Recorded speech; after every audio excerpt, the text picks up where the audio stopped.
Ladies and gentlemen, welcome to the Extraordinary Family Life Podcast. We are your hosts, Greg and Rachel Dennings, and we just wrapped up last night the first Toujours Prêts, which means always ready, asset training that we hosted here at the World School Family Resort.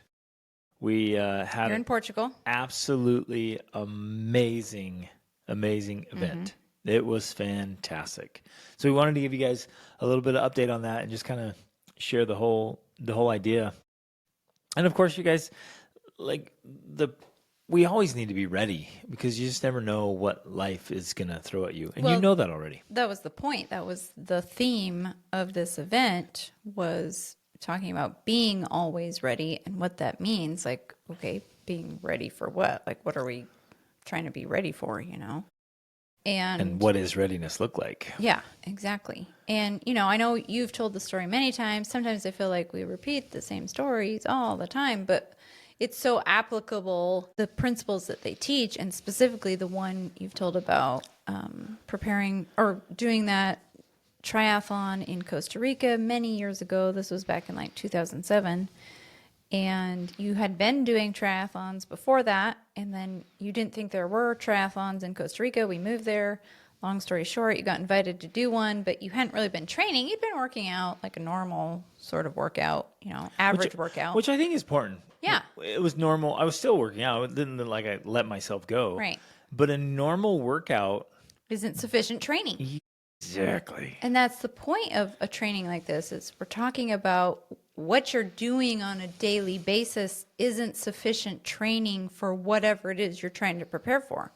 Because in this story you've told about your triathlon, you know, you'd been doing the normal workouts, but when you got to the triathlon, and it was what, like an Xterra triathlon, so it was kind of a little bit more challenging. It was a hardcore Xterra triathlon. It was tough. A little mini triathlon. You did the swim.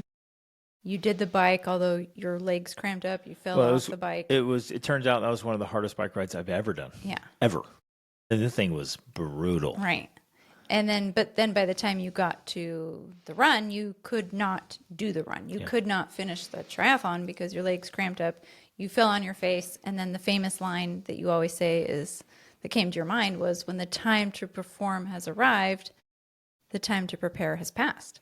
And that's the philosophy or the idea behind this Toujours Prêts, always ready. It's like, we don't know what's coming in life. Like, we don't know if it'll be a triathlon or World War III or, you know, like, we just don't know what life is going to throw at us. And we have to be ready. Like, we have to be able to anticipate situations, scenarios, worst case outcomes, and try to prepare for them. Now, you and I also know, you and I specifically, that you can't possibly predict everything that could ever happen. And, you know, you could prepare for everything in the world, and then there still would be something happen that you never even thought of. But the beautiful thing about preparing yourself is that it actually helps you to become more resourceful, better at problem solving.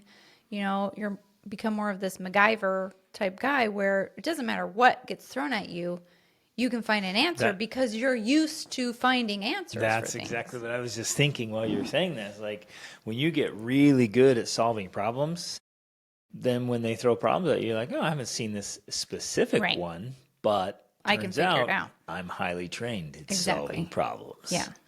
But if we're not highly trained, then what happens? We're relying on hope. And hope is not a strategy, ladies and gentlemen. Yeah, so hoping that bad things don't happen to you, or hoping that if they do, you're going to be able to handle it, like, that just doesn't work. Hoping your kids turn out, hoping your marriage stays great, hoping that nothing bad ever happens, and hoping that I can do what I need to do when the time comes. But we do not live at the level of our hopes. We live at the level of our habits. Mm-hmm. Or, said another way, we don't rise to the level of our expectations. We fall to the level of our training. And so wherever our training is, mentally, emotionally, physically, spiritually, socially, that's the default. That's what we're going to go back to, especially in the challenging situations. Like, especially then, all we can do is go off of our training, our habits, our subconscious habits. everything else kind of gets forced out of the way or melts away or whatever, because you're in this. It's like, your whole plan and strategy goes out the window when you get punched in the face, right? It's like, boom. It's like everyone has the best laid plan until you get popped right in the face. Or like we did with the simulations that we ran, is like everything is in your own head. You're like, no, I got this. This is amazing. And then you reach exhaustion or fear or whatever pressure or stressor gets added to your psychology.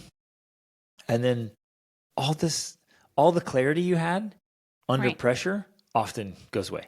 Well, and you're like, dang, I memorized this. I knew the 4 things I was going to do. Now there's pressure. There it goes. Right. I'm done. And I think we'll talk more in a minute about what we specifically did in this training. But at the end, when we were discussing it with the group, a couple of them said things just like that. They're like, you guys talk to us. They're like, when you're doing first aid, remember these 2 things. And when you're doing your moves or your defenses, your combatives, self-defense, remember these things. And they're like, but after we were exhausted and tired and you'd been, because we do these simulations where you're messing with them, you're trying to, simulate a real situation. Exactly. We're adding pressure and stressors. Right. Exactly. On purpose. They're like, then it was like, oh, I didn't know what to do. Like, what do I do now? And that's the point. And this is what's cool. We know it's a fake patient. We know it's fake blood that's spurting everywhere. And we know like she's screaming, but it's an act. It's acting. But even under the simulation, the pretense, you're like, what do I do? It still got to them. Even though it was fake, it still got to them, their psychology. It still messed with their head. And so that's what's so, interesting about it, is that even when it's fake, it still messes with you. And so how much more is that going to be the case in a real scenario? Yeah. When lives are on the line. And so the idea is to be an asset instead of a liability. And an asset is something that adds and brings value. A liability is something that takes away, that requires more attention, more help. And so in a situation like this, in this context, we want to become assets where we're helpful to the people around us instead of being a liability to the people around us. And so I come to bring help instead of coming to need help. Yeah. And obviously in life, there's times we need to accept help, and that's great. But for the most part, we shouldn't be a drain on other people. Yes, exactly. And if it's through negligence, shame on me. If I should have been prepared, but I wasn't because I was negligent. So I've had this philosophy for a long time, and we finally just turned it into a training, and it was seriously awesome. We loved it. It was so fun. But I want to look at my life physically, mentally, emotionally, spiritually, socially, and financially, and say, how can I be an asset? How can I train? How can I be ready? How can I be available for something happens to me, to my wife, to my children, to our friends, to our community, and then in a larger context, to anyone within my circle of influence, wherever we happen to be in the world. I was actually thinking through this yesterday. At any given moment, you're surrounded by thousands of people. Let's say within a mile or half-mile radius, whether you're traveling or you're at the grocery store where you usually shop, or your church building, like wherever. At any given moment, you're surrounded by hundreds or thousands of people. And here's what I was thinking about. I'm like, the likelihood of something happening to you is quite small, but the likelihood of something happening to thousands of people that are within, half mile or mile of you, it's way higher. The probability is way higher. There's going to be an accident, a threat, a problem, whatever, anything that can happen in life. Because the one guarantee is something's going to happen. Right. Things will happen, people. And so the more we're ready, the better off we are. And the way to prepare for that is to, I guess this is one of the conversations I had. I thought it was so important with one of the guys here at the group is, look, when a situation arises, you do not want that to be the very first time you've thought about it. You let that sink in. Somebody walks up and like sucker punches you, and you're like, oh man, I have never thought through this situation. Or you see a car accident in front of you. Or somebody falls off a ladder. Somebody cuts themselves open. Yeah, like. Which happened. Okay, so this is what the thoughts going through my head is that in a lot of ways, I do feel that these skills are something that radiate out. They begin, of course, with you, the individual who gains the skills, and then they just expand to your family and then the people around you. Well, they even start on the inside of you. Oh, absolutely. The mental, emotional state, and then they go to the outside, the physical. Because when you have mental and emotional strength, you are an asset. Like, you don't need, Greg Denning doesn't need me to take care of you mentally and emotionally because you're strong. You are capable. You don't, like, of course I'm there to support you when you need it, but for the most part, I'm not the one propping you up and helping you make it through the day. You know what I mean? Like, you're an asset. You're a strength. And as each of us can develop that ability, then we don't need other people to hold us up and help us make it through because we're capable, we're competent. Now, of course, again, that's not to discount the fact that sometimes, all of us need that help in some way. But for the most part, it should limited. be, exactly, it should be limited, not the normal state of being. And then as you gain the skills, and for me, I thought about this in the context of when you and I began traveling as a family, which was many years ago, I think now 18 or 19 years ago, and we had young children, I realized at that time how important it was for us to gain the skills to be able to take care of our own family mentally, emotionally, physically, and particularly when it came to like health and wellness and healthcare. Because we were traveling, we would often be on the road, we would be in foreign countries, and we didn't just have the luxury of just going to, say, our childcare, or I don't even know the terms, pediatrician. I don't even know the terms of these things. We couldn't just go to our regular pediatrician and be like, hey, because we didn't have one. Yeah, here's my child that you've known since birth, and now they have a cut or they have this cold or whatever, help take care of it. I had to gain that skill. Like, not that I'm a doctor or anything like that, but I had to become the pediatrician. You know what I mean? Like, symbolically. And we had to be our child's pediatricians because we didn't have that resource available to us all the time. We often lived in very remote places where those kind of things weren't even available. Right.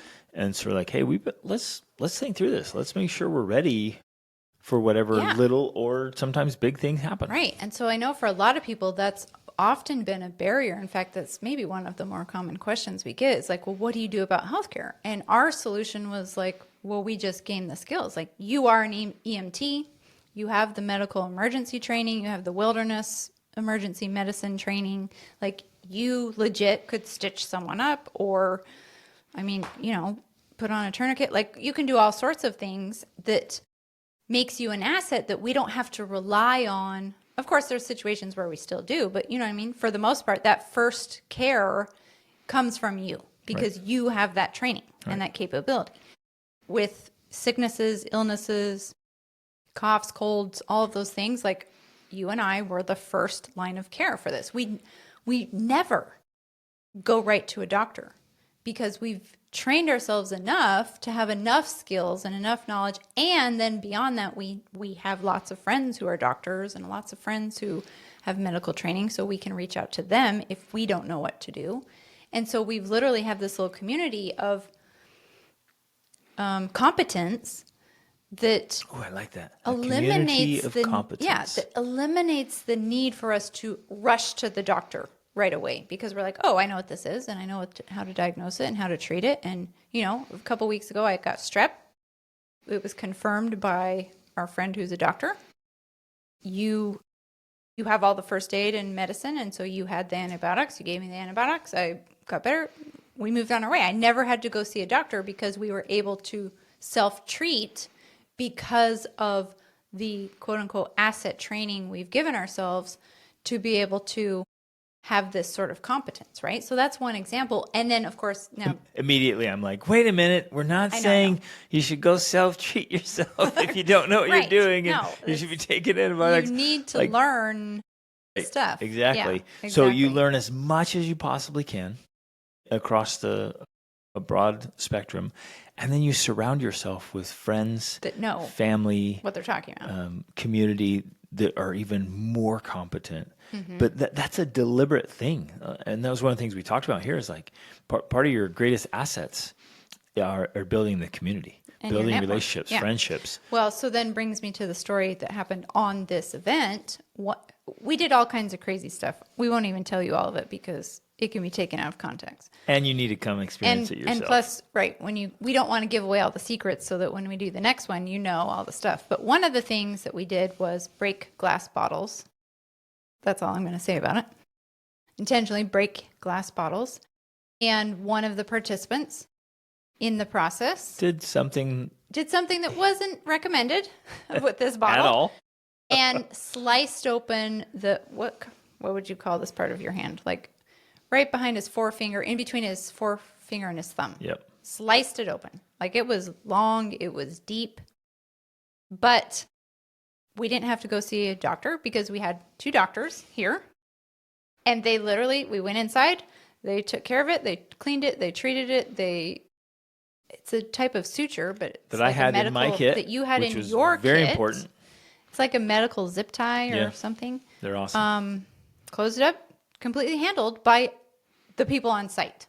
Very quickly. Very quickly. Very calmly. It was fun. It was all the other participants got to see and watch and learn. Right, because And they've they were been saying to me, learning they're like, about... this is so cool that you Yeah. guys aren't freaking out, loading him in the car and running to the hospital. Exactly. Well, and they just had spent the week learning about first aid. They had gone through a simulation where we had a patient who was acting, and it was our daughter, Kaya. She was acting, and she had wounds, and she was bleeding. And they had experienced that stress, but they were able to see you, the doctors, and then, I feel like I played a role. Me, and then another friend. That's awesome. Well, I did. I was there and I was calm and I was helping him breathe, and because he's young, he's 13, and He turned a little bit pale and got it was nauseated. painful, and he was he was a little bit worried about it. But That's actually important. Yeah. Learning how to handle something mentally and emotionally. exactly. And everyone to observe that and feel the energy that's being radiated. The calmness Yeah. that was being brought of like, it's okay.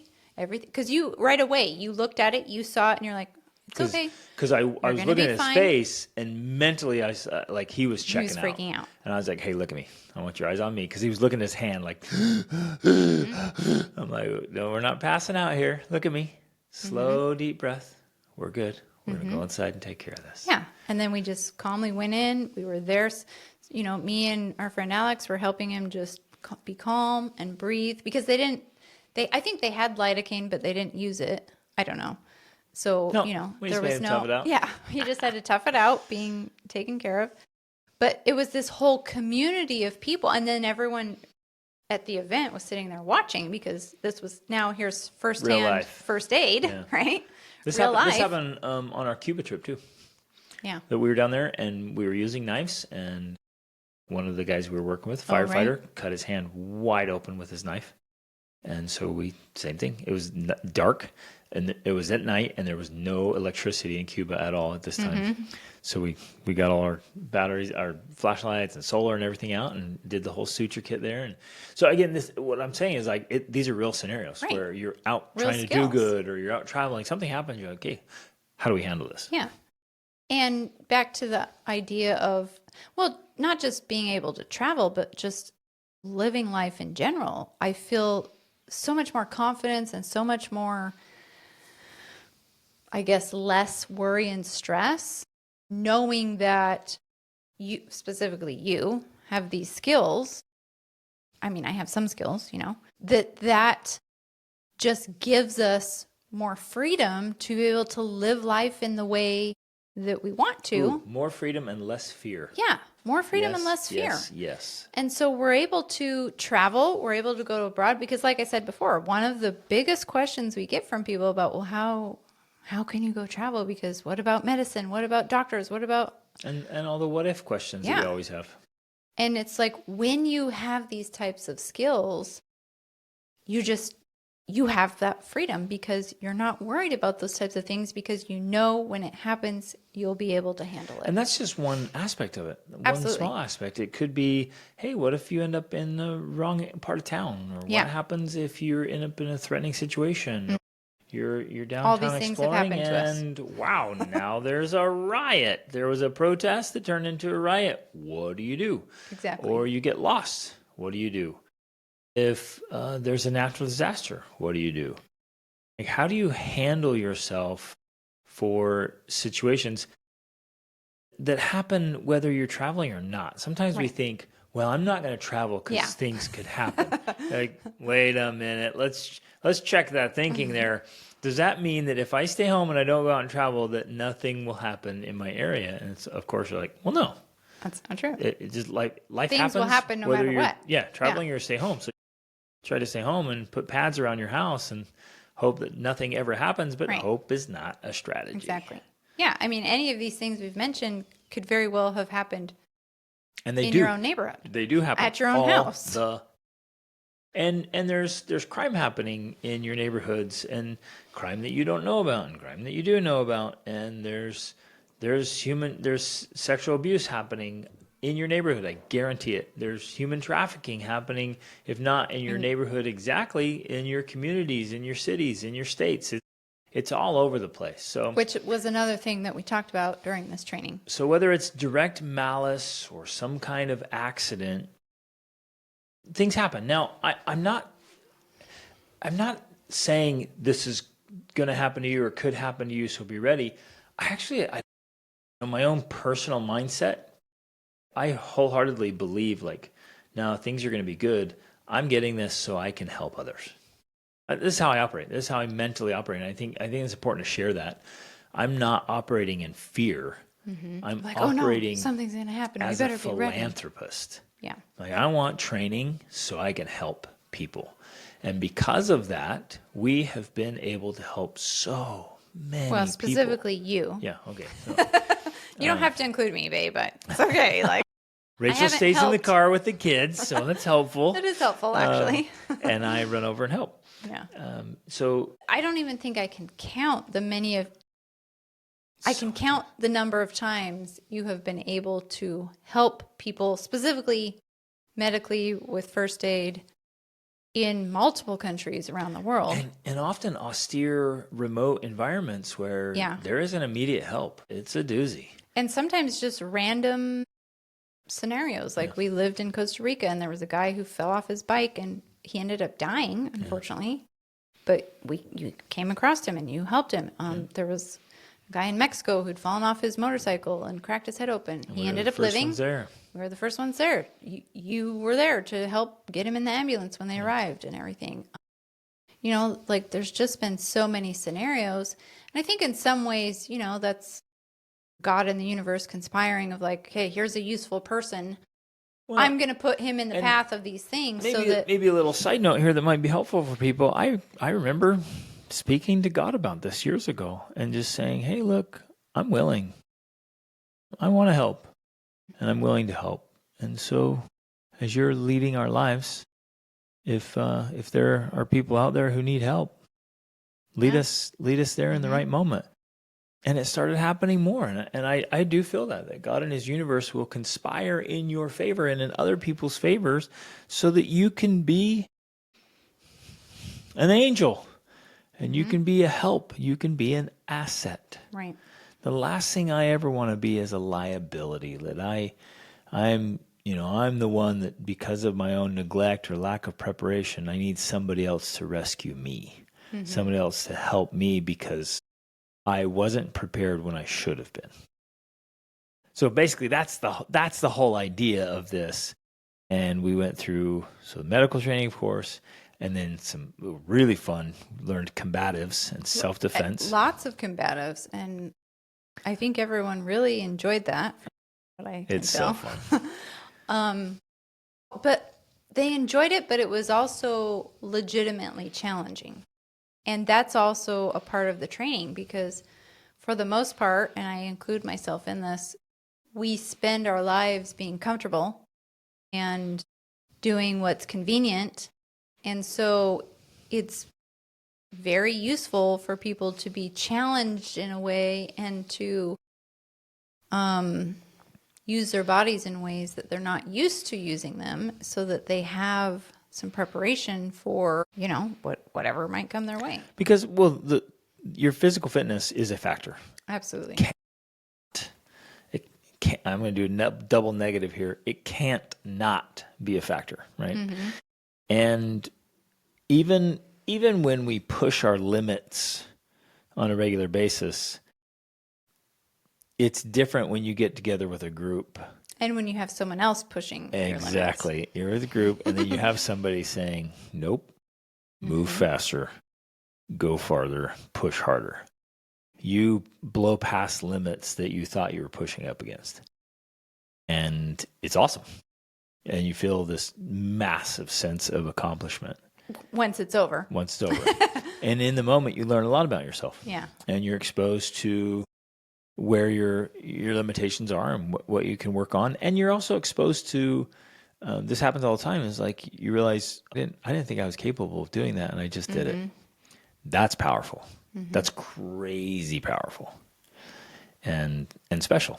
And so we got to see that. We got to see people face their fears of going over the edge and of something that, repelling, to rappel down or other ways to get out. That's kind of the other element here. We're like, hey, if you ever get in a sticky situation, you have to get out.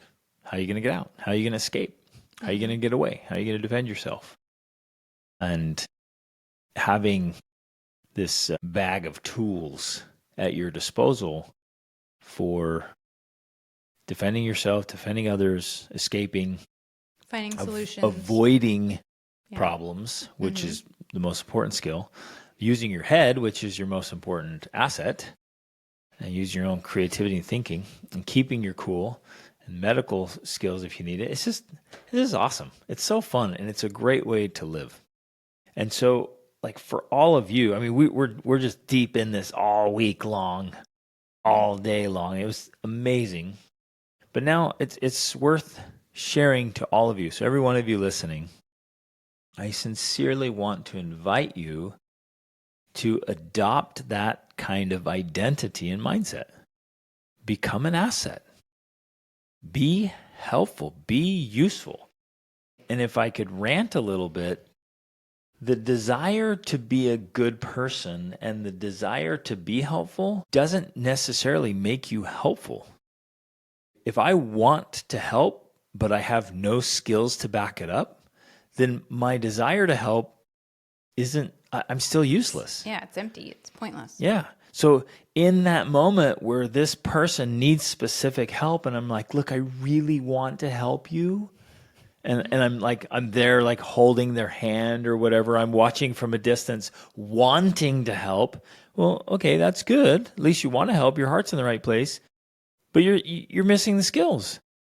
So let's say you see some lady being robbed. And you're like, man, I really want to help her. That's the right thing to do, and I want to help. But you sit there and watch because you're like, what am I going to do? I got nothing, right? You literally have no idea what to do, or you don't have the skills to do it. So you don't want to go over there and become a liability and be another casualty. Right. You walk over and they rob you too, and you're like, well, that wasn't helpful. So I guess I want to drive this home, and it's harsh to say, but just wanting to be useful doesn't make you useful. In many situations, you're still useless, even though you want to be. So the rant there and driving home the message is want it, first of all, and then back it up. Back it up with some training that makes you truly useful. Right. Not just, I want to be helpful, I want to be kind, I want to be loving. Right? Well, and what that looks like is just, like you and I love to say, there's never a graduation from education. You just have to take on that lifelong learning mentality. And that's a part of it for both of us. We will read books about it. We'll study. We'll take classes. We'll take courses. We'll watch YouTube videos. You took an EMT training. We'll intentionally do things that help us gain those skills, even though they cost money. You know, you've spent thousands going to different trainings, wilderness medical trainings. Thousands and thousands. But that's how you gain the skills. Yep. Like, you don't get it just by sitting at home and thinking about it, hoping. I think that's important too. There were times when we couldn't afford it. Yeah, absolutely. And we went. And then looking back after I was, in some cases, literally able to save other people's lives. Mm-hmm. I'm like, okay, was that worth the $750 I spent when things were tight? All day long. Right. And when you get in the moment and you think, what would I be willing to pay to be prepared? When you're in it, you'd give anything. Yeah. You'd drain your bank account and put it on a credit card in the moment you need it. So those of you listening, like, think through that. Like, if you're in a situation and it's you or someone you love, someone you care about, an opportunity where you really could help, and you can't, just imagine this scenario. You can't because you were being cheap. Yeah. Horrible feeling. And I never wanted to be in that spot. And so I'm so grateful we did what we've done to pay for the training. And I'm going to keep going because I crazy love these trainings. I got some other ones on my horizon that are coming that I'm very excited about. There's a couple in Poland I'm going over to that are super, super advanced. And we're going to keep doing them here because we had such a great turnout. We did. And so much fun. We had a very, very positive response. It was a very successful event. Totally packed, and then some. Yeah, we were packed to the limit. And it's definitely something people want us to continue. And we had a lot of people. Yes, a lot of you said, hey, can you do different dates? We couldn't make the first round. Because we're doing levels, and this was level 1, essentially. And so level 2 will be more advanced, of course. But we have people that want us to repeat level 1 because they couldn't make it. And, of course, all the people that came, most of them want to continue with level 2. So we realize that this is now going to be a part of our future. Yeah. Which is exciting and fun, especially because, I love it that our family loves it so much. Like, everyone that was here, all of our children were here except one. He's in Spain right now. And they with serious FOMO. Absolutely. He wanted to be here. He could be here because he loves this stuff. So it is really something we all love doing. And so that's always a sign to me it's something we should do more of. Do more of what you love, and we love it. Even including Kaya, because she's a fantastic actress for medical emergency victims. She's a great one. Yep, she loved it. And made an amazing highlight reel of the entire experience. Which was awesome. Yeah. I got to point out, too, that you guys know how we feel about food. So the food that Rachel prepared was delicious and nutritious. And everybody was just raving about every meal, which is so important to us that people come experience with their own mouth that you can eat healthy food that tastes absolutely amazing. When you can sit down and be like, this is incredible. And you're like, yeah, and it's good for you. We don't have to violate our principles. We don't have to poison our bodies to have delicious, nutritious food. And so that's part of like seeing our whole family culture and all of our family dynamics, but also like sit down and eat with us and see how we eat, and that this is doable and delicious. And it's the whole thing. It's the whole family experience because life is holistic. It's the whole life thing. So anyways, you guys, super crazy excited. It was so fun. We had repeat friends come back that have been on many trips with us. And then we had a bunch of brand new people that have never been on our trips or retreats or events, everything. They roll in and had an incredible time, and I know they'll be back. So good things rolling down. Yeah. So, be on the lookout. I'm going to be sending out an email soon, probably with our potential events and trips for 2025. Which are stacking up. They are stacking We are up. going to the base camp of Everest for sure. Next I am September, going October. to host a retreat for men maybe 3 or 4 of them in 2025, because it has to happen. We've got to get together live in person and create, bond in this brotherhood and train to be the caliber of men we need to be. Yeah, because some of the men who have been here, not just for this retreat, but for our family study abroad, they have mentioned that's a key role, is a key ingredient is being able to be here in this type of brotherhood and just being together and working out together and talking and discussing and sharing. And just powerful. Yeah, it's very powerful. So we're going to be doing that for sure. We're going to do, I'm sure next year we'll do Asset 1 again and Asset 2. We are doing a VIP couples experience. That's going to be incredible. Massive VIP couples experience. Very, very limited. That is for people who want to be 10 couples max, the iconic power couple.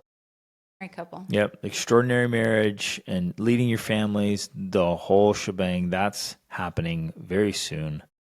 We got a lot going on. We're just Rachel and I are just so driven to give you guys the tools that we use every day to create our extraordinary family life. Well, and it was fun because doing this event, specifically the combatives, it just gave me an idea relating to couples, because you and the other instructor, Aaron, did so much of the practicing of the different moves. Like, you have to train your body to respond in certain ways so that it almost just becomes habitual of like, when this happens, this is what I do.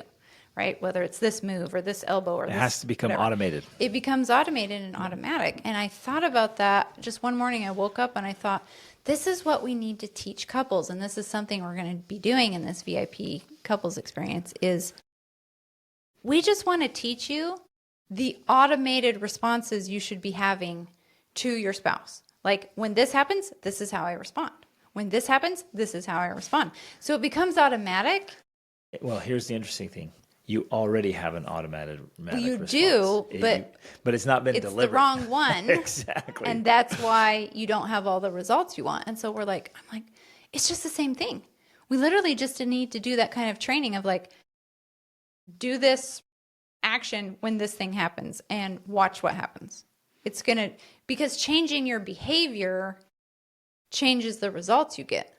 And when you change those results, like everything in your marriage changes. I mean, it's really so simple in so many ways and that it's so almost elusive. Yeah, and yet it feels so elusive. But I'm like, well, yeah, if we just present it this way, this is some sort of combative practice training, like, hey, this is what you do in this scenario, and then you do that thing. You're like, that was amazing. It worked. I can't believe it. My wife's happy. My husband's house.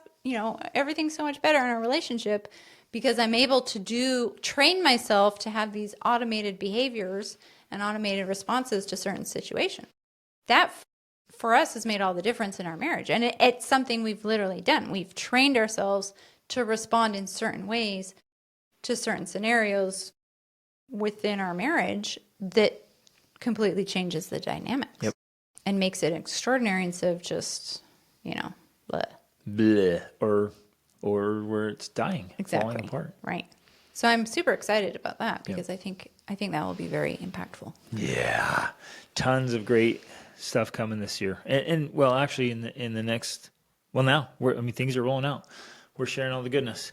So I also am playing with a Norway trip in the summer.